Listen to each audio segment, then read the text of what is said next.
In today's episode, we are joined again by researcher, educator, and seasoned flight paramedic Russell Griffin for a thought-provoking conversation about the powerful connection between identity, culture, and safety in the air medical world. Organizational identity really is that shared understanding of who the organization is, right? So I can ask you the question, right?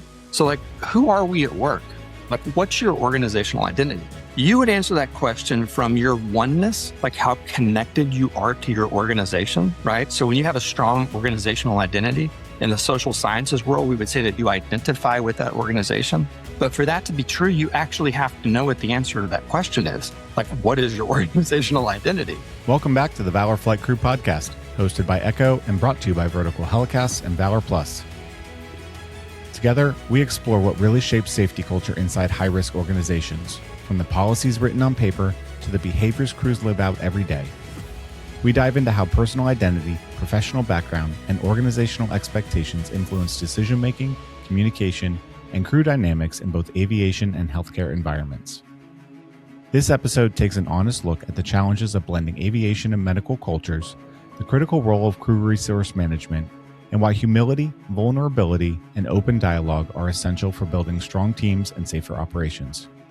It's a conversation about leadership, accountability, and understanding how the culture we create directly impacts the care we provide and the risks we accept. So strap in, check your gauges, and join us as we lift into another conversation focused on safety, culture, and the people behind the mission.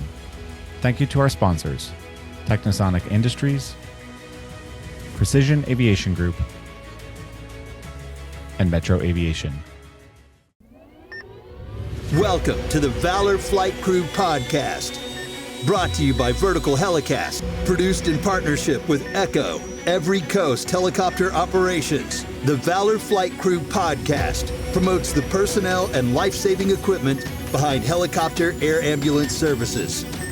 Join hosts Mike Fideli and Blake Schreider for in-depth interviews and expert insights from air medical personnel, pilots, communication specialists, and maintenance crews who play critical roles in airborne emergency response. Line 1 accepting.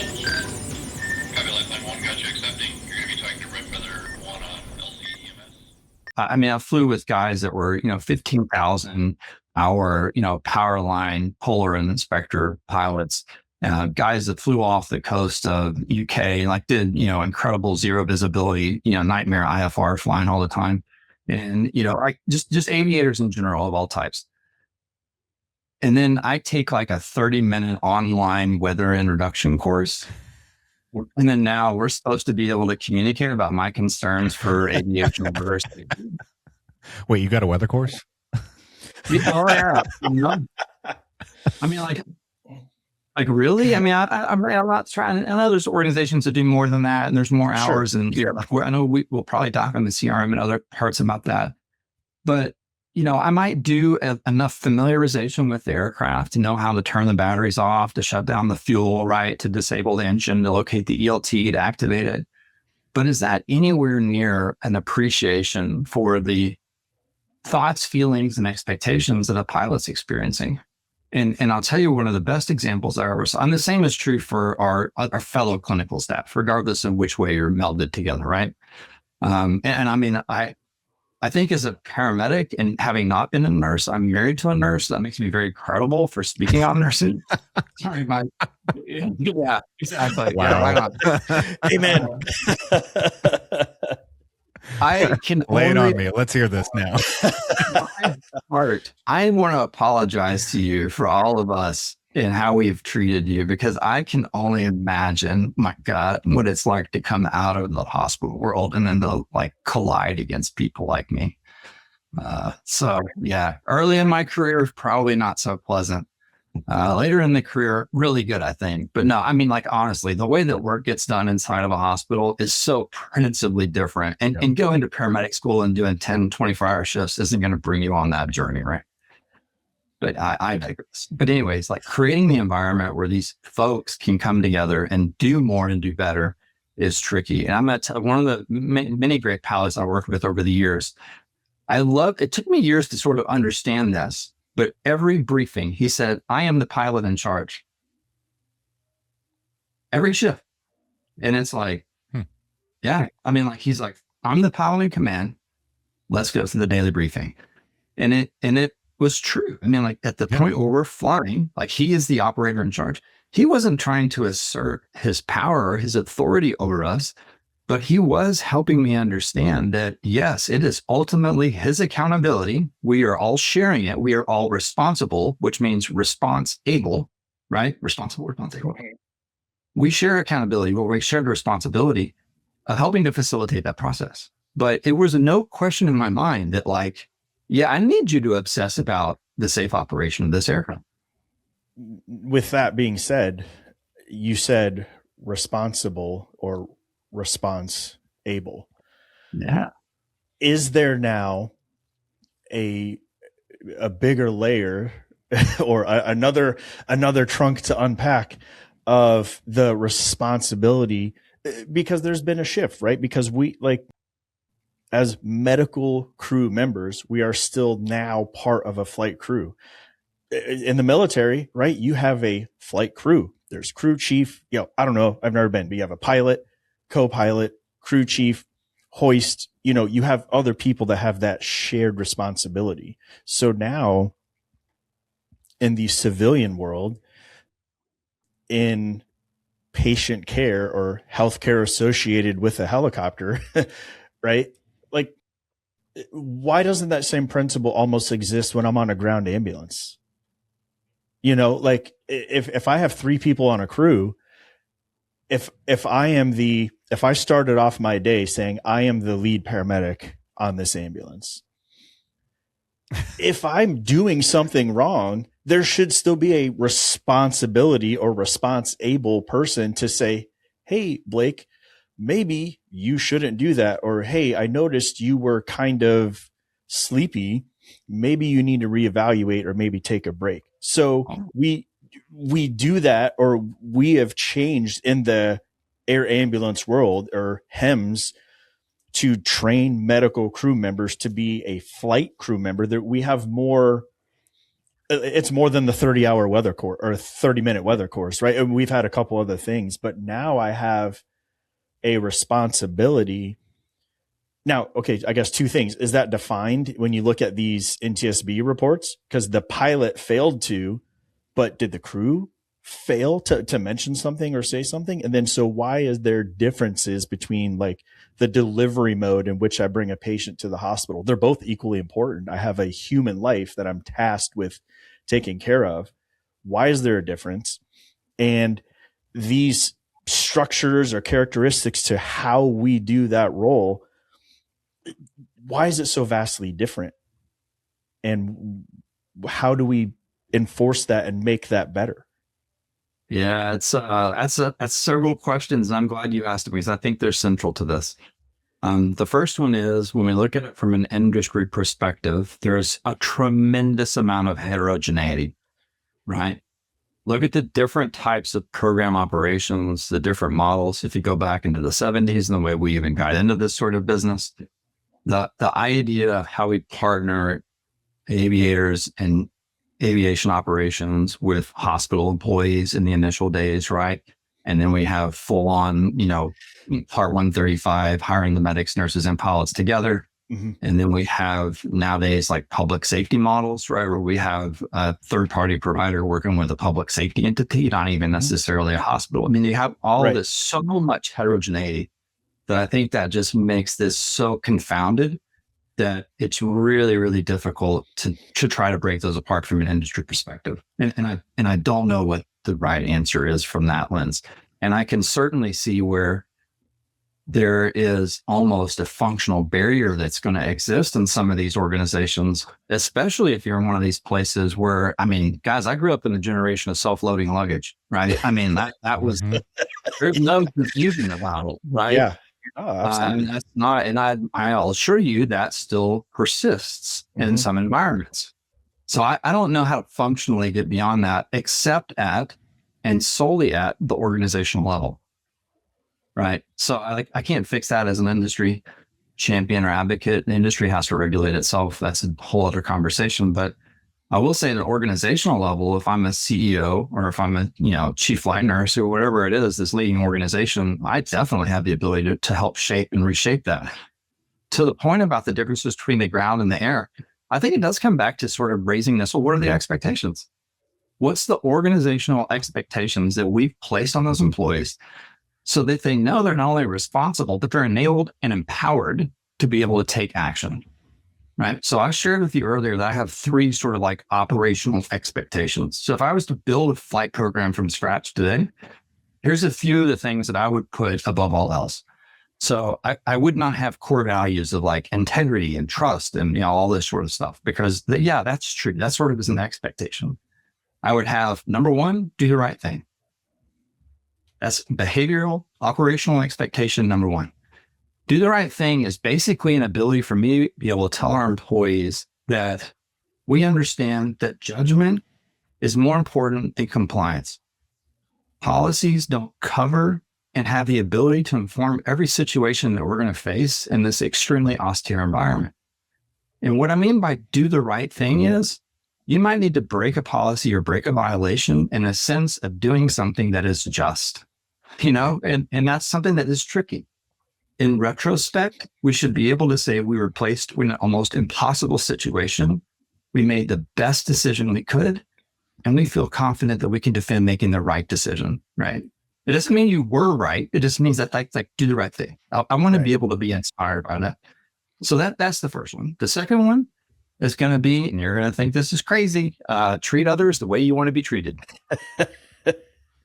Period. Like that. I don't even know how to say it. The golden rule. Yeah, it's so basic. But if you want to drive behavior, and I say these, they're tremendously value in retrospect, right? You deal with any intercrew issue, communication, personnel issue, you can pose that question, right? Did you treat somebody the way that you want to be treated? I mean, it's the conversation's over. And it doesn't mean that they're wrong. It just means it's like a point of like, maybe I shouldn't do that because I know I'm going to be held to that standard and I'm going to be asked that question. And then the last one, which is I think where we miss, everybody goes home. I would make that an actual operational expectation. We talk a lot in our industry about the mission of our organization exists to rapidly transport and compassionately care for patients that are critically ill and injured, and to ensure that every employee and patient we provide care for goes home. Yeah, love that. Can I just throw this out there, Russell? And I think this is like the most perfect point because those 3 things apply in any field. Like it shouldn't matter. But I think as we talk about this in this healthcare, someone asked me this recently, and I'm using this as an example. I'm a field training officer and I'm going to 1,000% tattle on myself. Someone asked me, hey, what's the SOP for this? And I'm like, I don't know. Like, I don't know, but let's look it up. And I started thinking, and I think I said to this person, this was a new employee that was doing a ride along with me.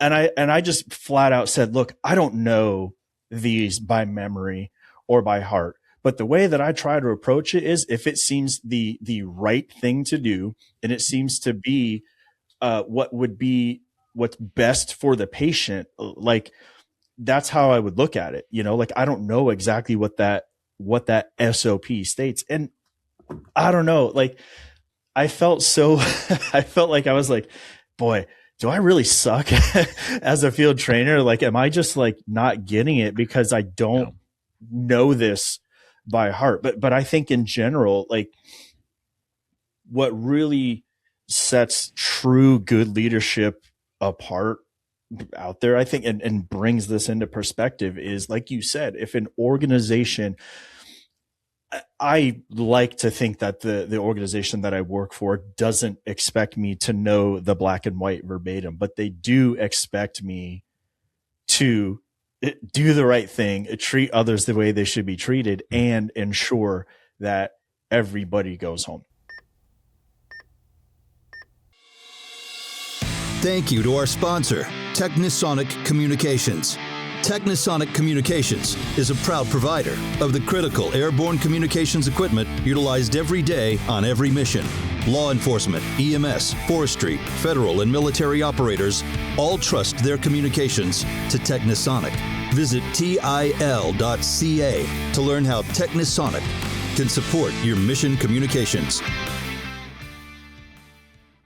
And that, I think they do. I can answer that, yes, that they do, because that's how I show up every day. I don't know what SOP 206 subsection A, B, whatever says, right? No, I don't know that, but I think I at least inherently, one, I know how to find the answer. I'm going to preface that. Yeah. And two, I have material that I can easily access on multiple devices, but also three, I think inherently most organizations or companies design, I don't know if that's the right word, Russell. You'll have a better word to describe it, but maybe they develop the policies around one of those or all three of those values. I'm actually going to get a placard made with that on it. And don't worry, Russell, I'll give you credit at the bottom. Oh, absolutely. Yeah. I think everybody quote Russell, like these are the three things to live by.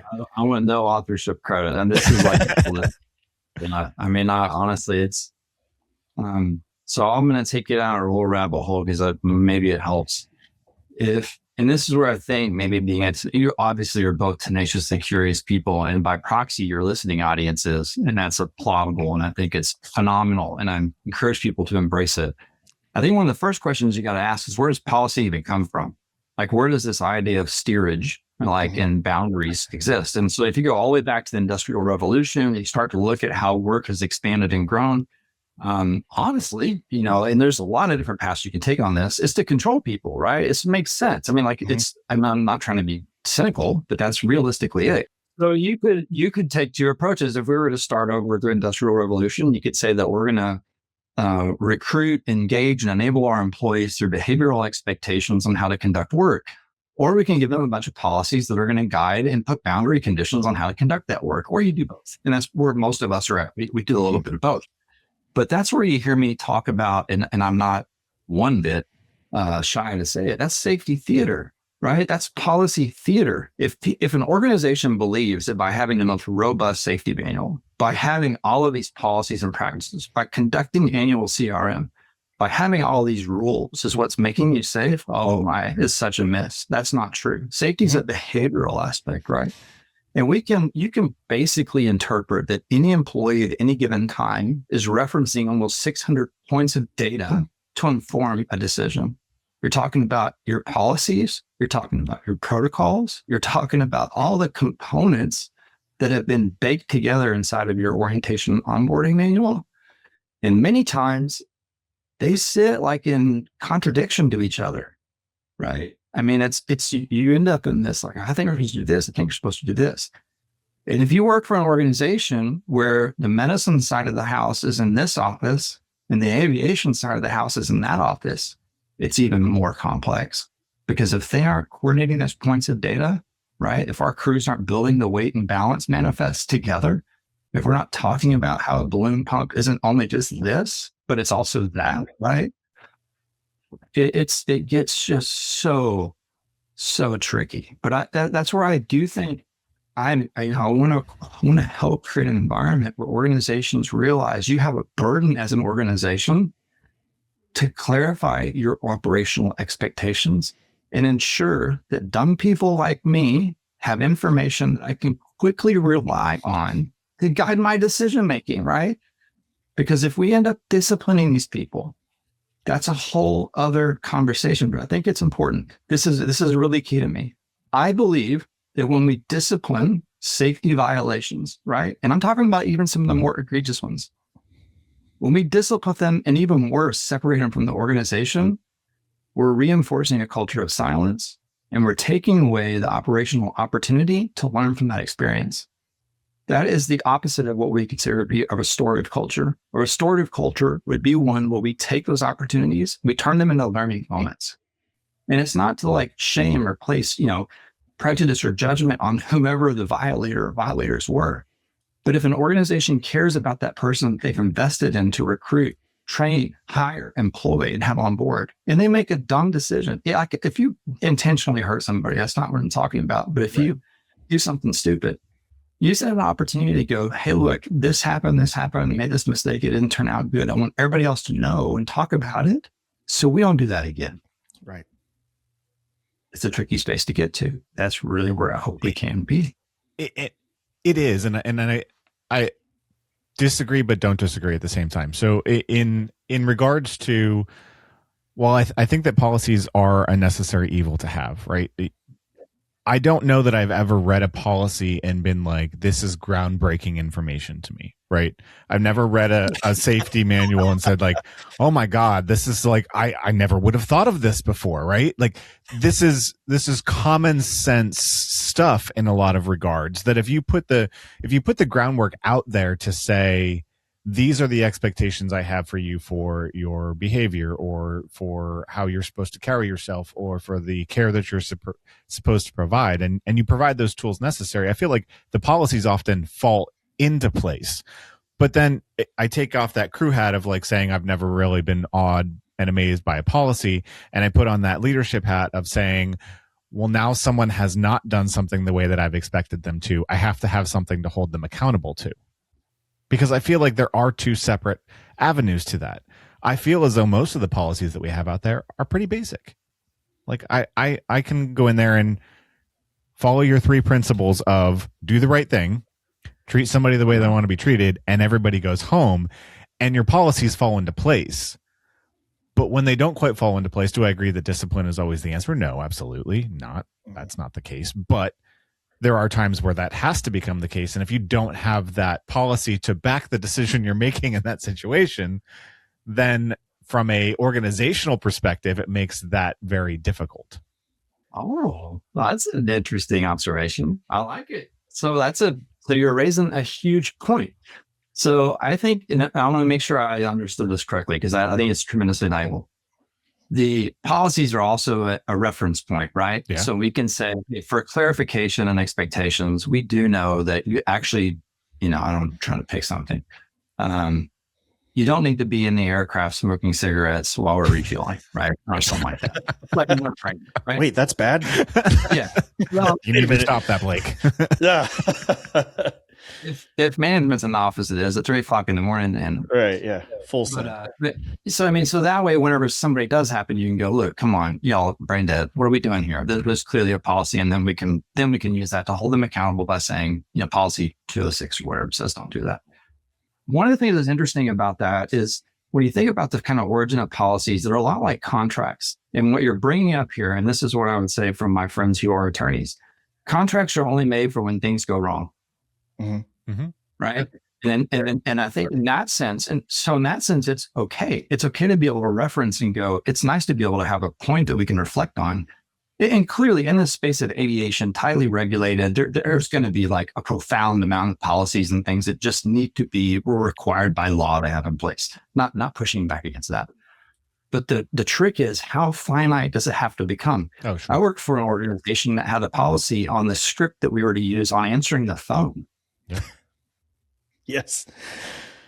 I mean, anybody else agree with that? Yeah, you're hitting home when like one of my first jobs in my adulthood of how I had to answer the damn phone.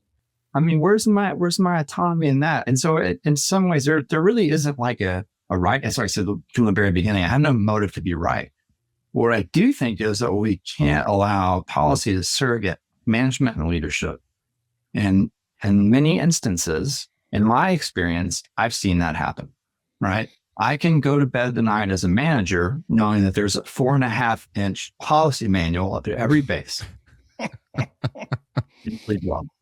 It's a matter of where these policies are coming from when they're written, right? So is this policy coming from a place of you will do this because this is the expectation, or is the policy coming from a place of you're encountering a difficult situation?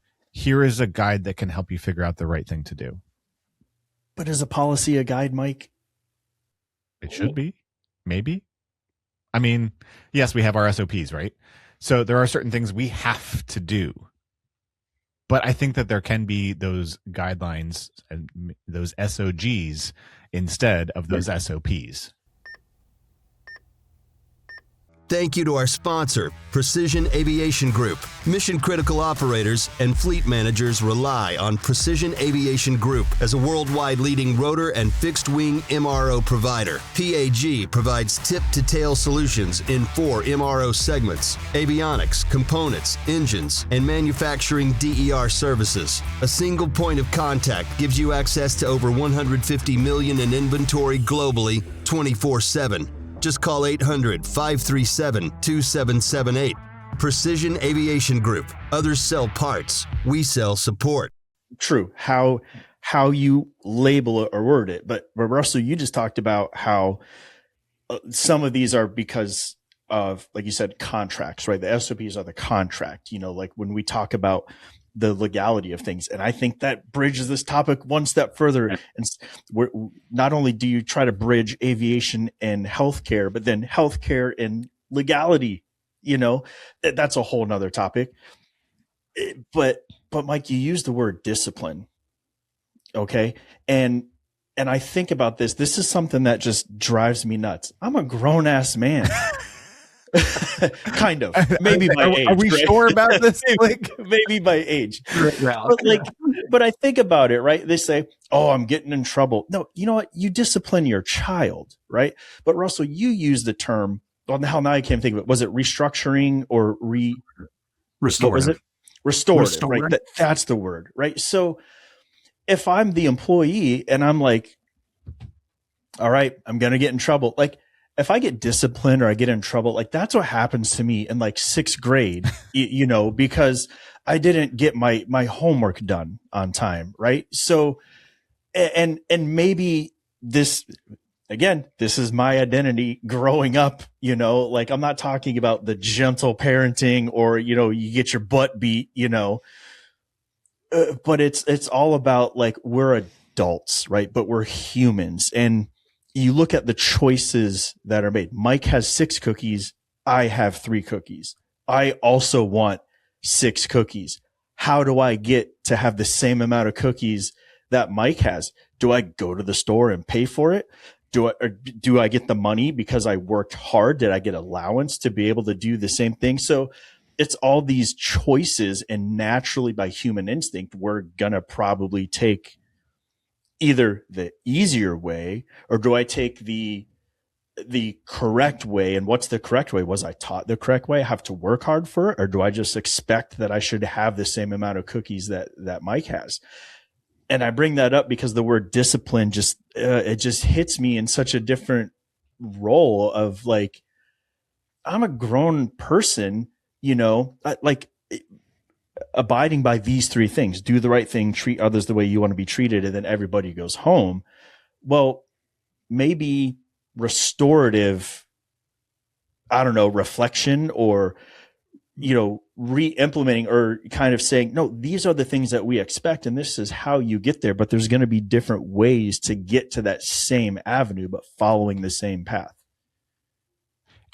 And I think that's a good point, Blake. And to rebuttal to it, I don't know that I have necessarily a different word for it. I feel like from whether you're talking about leadership from a crew level, you're orienting someone, whether you're talking about leadership from a base lead perspective, whether you're talking about it from a chief position, from a manager position, or director level, I feel like as long as you're leading from a place of respect and understanding that we all have the same, here's that favorite word, Russell, mission at the end of the day, right? That we all have that same mission, that I think if you're leading from that place of respect and understanding and expectation, that is what everyone is here for, right? That's why we want to do this job. That's where I say the policies kind of write themselves. That's where the guidelines write themselves. Yes.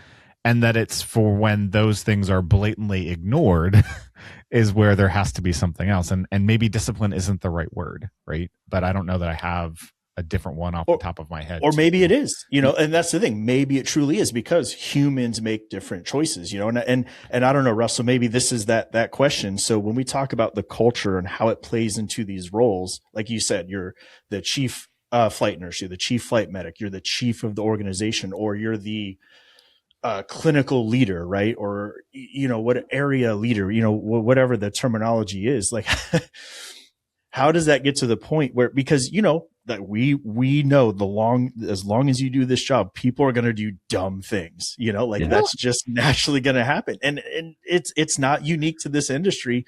People are just going to make a dumb decision. And Mike, like you just pointed out, someone blatantly does that. Like, how do you handle that situation? Is it discipline? Is it restorative? How do you use your identity? How do you use this culture? How do you do that to embrace, discipline, restore, and move forward? Man, this is going to be fine. All right. We get excited here. So this is a really good question, because we're not in a position where we're opening a new organization, right? And we can like start from scratch and do everything right. Most of us have been in are in leadership positions and management positions, or, obviously the rest of us are not. But you ask the question about, well, how do we actually affect that? How do we drive change? In many instances, I've seen over time that managers so the principal difference is you manage processes, you lead people, right? And I don't know how many organizations are even good at articulating that. Man, we just promote people and we don't even explain that principle to them in a lot of places, right? And so if you don't understand that, if this is a primary accountability of leadership, most of us at work would just like to know what the expectation is. Like help me understand what the expectation is. That only comes through being present, through having conversation, through dialogue, through, not taking espoused values and making them become enacted, right? It's not through the policy review. It's not through the online modules. It's not through orientation. And that's really tricky, because if you're in an organization where maybe that hasn't been your MO, and maybe you've been a little bit like leadership absent, right? You're really management present. I mean, like super management present. Did you close all your charts? No. All right, well, close your charts or you can't go home, or, like whatever. Right? I get it. I totally been there, But it's much more squishy to go out to a base and say, hey, you know what? One time, true story, I might have been in the back of an ambulance. This is a while ago, guys. We used to have clocks on the walls of ambulances that were like taking hands on them. Okay? And we were told to put a clock in the ambulance. And we had some nails, didn't have a hammer. So I might have used a LifePak 10 battery. I mean, naturally, what else would you go to? Yeah, what are you going to do? And, it made sense. I'm like, whatever, it's sturdy. And of course, my supervisor walked around the choir and sees me hammering a nail into the wall of an ambulance to hang a clock with a LifePak 10 battery. Clear moment of discipline, right? But I wasn't disciplined. Fortunately, that person was a great character and leaned in and said, come on, like, what are you doing? Like, did you think through that? I was like, no, I didn't, And we had like, honestly, a 5-minute conversation of, I could write you up for this. That's totally like, you're damaging equipment. This is just stupid. Like, what do you, and I was like, man, I don't know, dude. I was just thinking, this is a long time ago. And I was like, yeah, I could have gone over the toolbox like 50 yards that way and grabbed a hammer, but I didn't. I don't know what I was thinking then. It was just like 25, almost 30 years ago. But I walked away from that conversation kind of leaning towards how I get to this stuff about do the right thing, right? Because what I can now say in hindsight is that was not the right thing to do. And I was just being lazy and being stupid and didn't want to go do it. And it's like, I understood that, like, don't be lazy. We had this conversation around the expectation of like, do the right thing. Like, come on. I want you to take care of our stuff like it's your stuff, right? You're going to be safer and happier and in a better place. Not only if you do that, but if other people are doing that. And it's a crazy thing to confess. It's a true story. But I do think that that's one of the things we have to do is we have to actually live these virtues. We have to talk about them. We have to be able to recite things like our mission statement and talk about our operational principles in a way that people don't just see them as something that's in the corporate office when you first walk through the door, but there's something that I can anchor in my day-to-day behavior.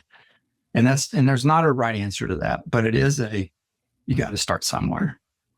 And that's really tricky to do, especially if you've been on a path that maybe isn't as connected. I don't know what the right word is there, but what could feel vulnerable, that can be very, very difficult, right? And people are going to be on to you if you start doing that, but that's okay. Would it have made a difference if that person walked over with the hammer and handed it to you? I probably would have thrown it back at him. Yeah, because at that point I'd be like, bro, you saw me doing this. Like, you took the time to go get the hammer. I'm just curious though, like, did it stay on the wall then, or did you have to? Yeah. Did it come down or did it stay up? Let me give you the other end of that spectrum. Is that okay? Can I tell you a different story? Yeah. I was on the crew, and the people that were involved in this no longer work for the organization. And I won't say which one it was, but we had a windshield that required a reglue. And so at probably 1 o'clock in the morning, we flew from a remote base about 20 miles away down to a central maintenance facility, a hangared indoor maintenance facility. And my mechanic came in, did a reglue on the windshield. And the cure time was 6 hours minimum. The maintenance facility didn't have a crew rest area, right? I mean, there's chairs, but not sure. Like a lazy boy. I mean, like folding chairs, right? And at this point, it's like 1:30 o'clock in the morning, right? So as a crew, like AOC was, in bed or whatever, the flight operations center is doing their thing. As a crew, we made a decision to get, a crew car, and we're just going to drive back to our base 25 minutes away. And like, hey, let's go get rest for like 4 hours, whatever. We'll get up at 5 a.m. and be back down here within you can't fly it, right? Before the cure time ends. And when we show back up the next morning, like one of the lead people there, we're like, what are y'all doing? Like, I would pick up our aircraft. Well, there's a policy, you never leave the aircraft ever. Like, you never leave the aircraft. I'm not exaggerating, right? And so we're like, what are you talking about? So the pilot was disciplined. Wow. I mean, I'm not exaggerating. It wasn't like, it's not a bad organization. It's not a bad person.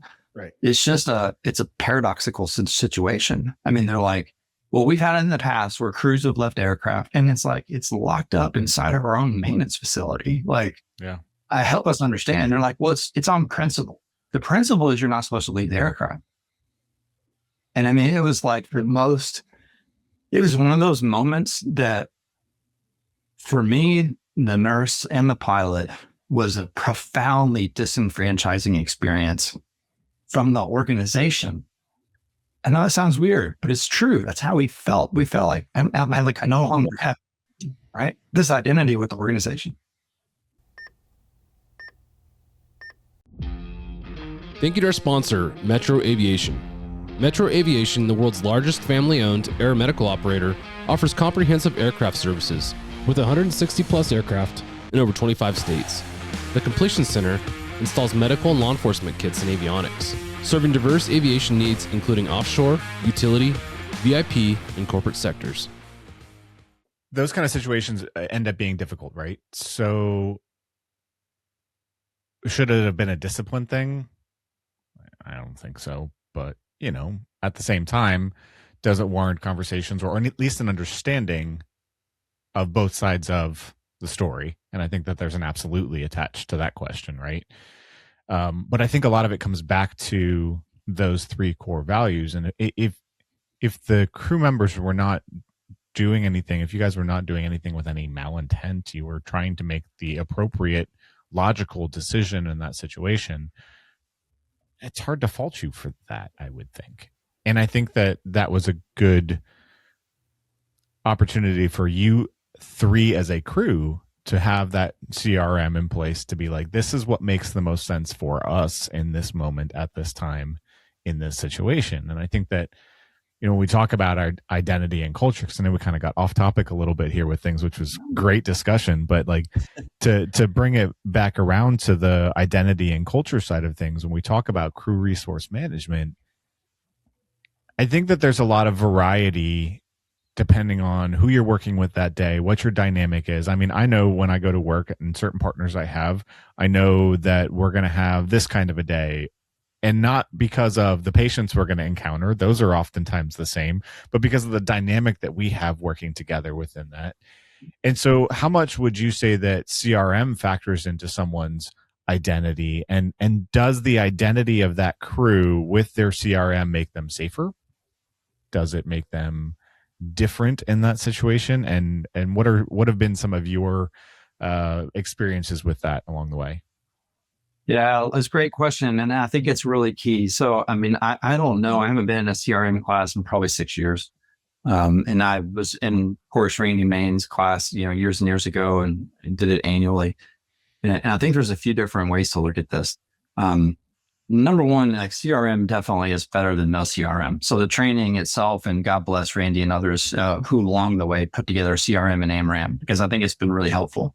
The earliest versions of it were a lot of like crash and learn, like sort of like don't screw up like they did. Mm-hmm. No criticism. That's just the way the curriculum was. And, saw a lot of really nasty, kind of gnarly aviation accidents. And they were like, because they did this and because they did that. That is absolutely not a surrogate for helping individuals be prepared to communicate as a tightly knit crew. It's to actually sort of say the juxtaposition of like, well, don't do this. Well, then what exactly do we do? Well, depending on the CRM class, the facilitator, the duration, is it a checklist thing or is it actually something we're trying to integrate? That's the question I think that becomes key. And what I mean by that is if CRM is an annual competency, whatever, 8-hour course, and everybody gets like, push through it, versus is CRM like an actual integration of the two? Are we doing an annual course and then are we doing quarterly refreshers? Are we building scenarios off those? How else are we applying the principles of CRM? Because in many ways, they're just like a pair of pliers in your toolbox. And the effectiveness of those pliers are going to come through the quality of your introduction to them and how we all get to understand and work them. And I think that's where a lot of organizations can easily fall flat on the benefits of CRM and being able to take those tools and resources and being able to help apply them, especially if you have breakdowns in identity and actual culture and behavior within the crews, right? So, I mean, if that's already kind of disparate inside the organization and that disconnect is there, then CRM in those instances, many times is just a checkbox. I mean, it's not even actually behaviorally exhibited. You can recite it, right? You can take the test, but that's where I do think many of these things come back to okay, well, how do we actually apply these skills? What are the ways that we're going to do it? So here's a scenario, right? What are we going to do about that? How are we going to talk about it? And that really where I hope over time, the CRM can be able to address things. Like we all learn, speak up, right? Speak up, speak often. Okay. And then in my research, and I think we probably talked about this last time, there are more pro-social barriers or concerns that I have about how you're going to perceive me that suppress my willingness to speak up and speak often. Absolutely. Because we haven't talked about pro-social concerns. We haven't talked about the fact that if I do say something that's probably just or right or cautionary, I might actually threaten my social status with you or with the company, and I don't want to do that. Yeah. But we don't talk about that. We don't talk about how are we going to behave as a team? We talk about the actual application part. And I think that's a whole other space to get into. And I mean, I can only imagine as we're like most pilots and paramedics, we come from 40 grit sandpaper. But if you're a nurse coming from 600 grit, maybe I see. Whoa. Mike's 120. Mike comes from 120 grit. Yeah. But I think so.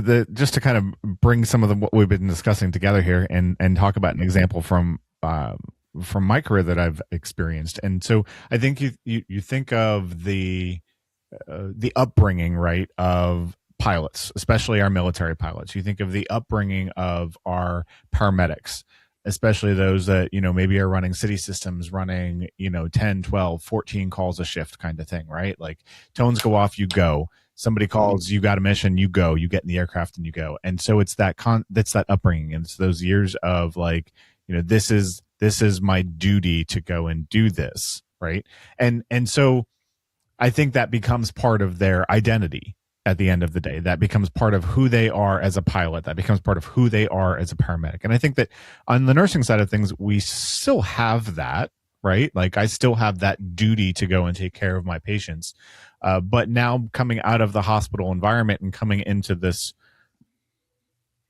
crazy world of aviation on top of it, And it's different environment of how I'm caring for those patients. It sometimes makes me think about things a little bit differently. And so where I bring this back into is, you know, you have this, and I think as a whole, whether you're a pilot, nurse, or medic or respiratory therapist, being in this world of helicopter air ambulance, you do have that sense of duty. You do have that calling. You do have that desire to go out the door and take care of these patients.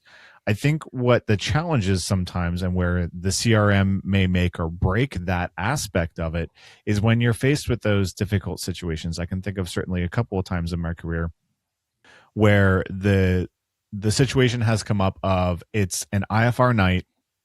We're going to have to land at an airport. The patient is got X, Y, or Z going on with them. So it's going to require intermediate transport, which maybe that's anywhere from 10 to 20 minutes to get to or from the hospital, plus the transfers, right? And so that can play out one of two ways. That can play out where you have a pilot that automatically accepts the flight because, hey, we can fly, we can go do this.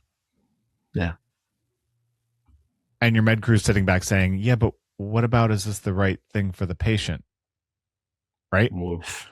Or then you have that situation where the three of you make that determination together to figure out what the best option is for that particular patient. And maybe ground critical care is the better option based off of location and you know, weather concerns or multiple moves for that patient or what have you. And so I think we've all kind of been faced with some similar situations like that along the way, where it was like, we have that identity. We know what we are here to do and want to do, but we have differing opinions on how we're going to accomplish that task. Right. And that's where the CRM has maybe made or broken those situations to be able to kind of affect the overall culture of that crew, right? And maybe I'm not saying that the right way as far as using all of those terms, but I feel like those are how a lot of those things maybe come together. Thanks for joining us for this episode of the Valor Flight Crew podcast. Don't forget to like and subscribe to hear more stories that promote the personnel and equipment behind the missions in public safety aviation. Lastly, stand by for a message from our sponsors. Thank you to our sponsor, Metro Aviation. Metro Aviation, the world's largest family-owned aeromedical operator, offers comprehensive aircraft services with 160 plus aircraft in over 25 states. The Completion Center installs medical and law enforcement kits and avionics, serving diverse aviation needs including offshore, utility, VIP, and corporate sectors. Thank you to our sponsor, Technisonic Communications. Technisonic Communications is a proud provider of the critical airborne communications equipment utilized every day on every mission. Law enforcement, EMS, forestry, federal and military operators all trust their communications to Technisonic. Visit TIL.ca to learn how Technisonic can support your mission communications.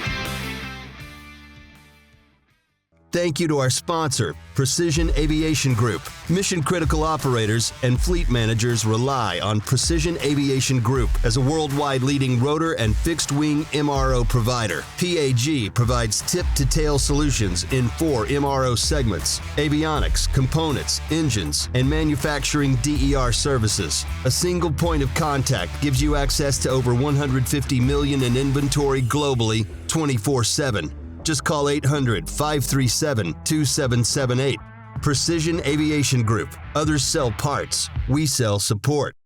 Thanks for joining us on this episode of the Valor Flight Crew podcast. A huge thank you to Russell Griffin for sharing his insight, experience, and honest perspective on the human side of safety culture and identity. Conversations like this remind us that safety is never just about policies, checklists, or procedures. It's about people. It's about the culture we create, the way we communicate under pressure, and the willingness to stay humble, speak up, and keep learning from one another every day. Whether you work in the cockpit, the cabin, or behind the scenes supporting the mission, we hope this discussion encourages you to reflect on the role identity, leadership, and teamwork play in the environments we operate and in the patients we serve.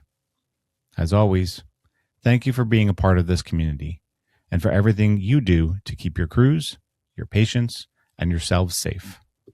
Until next time, take these conversations back to your bases and keep challenging each other to define your identity, refine your culture, and elevate your safety margins.